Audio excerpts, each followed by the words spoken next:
Rocky Mountain Sasquatch. We received an amazing Bigfoot encounter from Nova Scotia, Canada, sent to us by a man who lives in Maine. Here is his report. Eric writes RMSO. Hi. Emailed my sighting to another Bigfoot organization, but later discovered that they were inactive, so I sent it here because I really need to tell people that study this type of phenomenon. I'm from Maine. My family lives in Nova Scotia, Halifax. This sighting happened when I lived there. It was September 16th, 2008. Me and my family, which consists of my father, my mother, and my two younger sisters who are twins, we traveled from Halifax to a secluded house near a place which is close to a place named Card Lake Provincial Park. We got there because my grandpa lived there and he died from natural causes. So we were going there to decide what to do with the house, if we were going to sell it or demolish it. We arrived there and started to explore the terrain around the house. We found broken branches in the woods that surrounded the house. We found bones of coyote, bear, and raccoon scattered around the house and the woods too.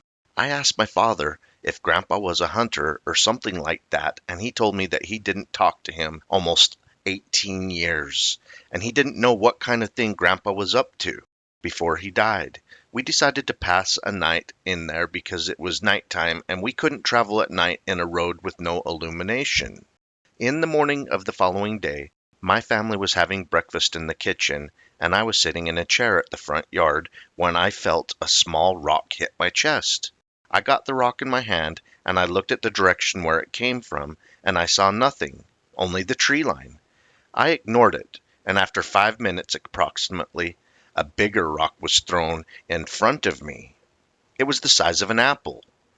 I looked at the tree line again and saw a very, very big face in there between two thick trees. Two black eyes, light skin, big wide nose, wide thin mouth, a bunch of grayish white hair. I knew it wasn't a person. No one is that big. It spooked me, and I got up. The moment I got up, the thing made a quick movement and vanished from the trees. I ran to the kitchen and said that there was something close to the house. My father grabbed a rifle. It was a .308. As we exited the front door, we saw movement in the tree line, and something huge came out and charged us. My father fired one time, and the thing let out a scream and ran back to the woods. All of this happened in less than 10 seconds. Everybody saw it. My mother and sisters saw it from the kitchen window. It was a giant, over 10 feet tall. It was a bulky thing that was shaped like a man, was furry head to toe, grayish white fur. The skin was light dark under the fur. Its face, like I said before, had black eyes, big nose, wide thin mouth, long hair in the head, and when it charged at us, I saw its giant sharp canines. I didn't see any ears. It resembled a man, but me and my family know it wasn't a man. In this day, we got out of there quickly and sold the terrain to a person who demolished the house years later. Everybody in my family saw that. If my father hadn't brought the rifle with him, we probably would have died that day. I heard stories about Bigfoot, in specific the Squaw, which is a giant eastern variation of it. I'm certain that one of these things attacked us that day. Still traumatized. RMSO responds, Hi Eric, your dad's one shot fired. Was it a warning shot, or did he shoot at the monstrous creature? Eric continues, He hit it in the left shoulder. We could see the moment it flinched and then screamed and ran away. RMSO continues, This is a very unfortunate encounter. The way it ended in such a brutal way. This creature may have befriended your grandfather or the other way around.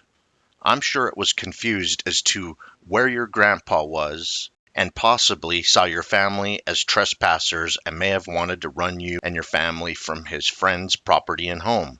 The cabin, surrounded by deceased animals, may have been gifts of food to your grandfather by this Sasquatch. Because it never harmed your granddad, I doubt it would have hurt you all. However, everyone must defend themselves. I hope you enjoyed this aggressive Bigfoot encounter. In my opinion, had unfortunate results. Everybody must protect themselves, and a 10-foot monstrous creature charging at you, screaming, showing its canines, aggressive enough that you have to take action. Who knows what would have happened if his dad had not taken that shot. Keep on watching. We're going to keep on squatching.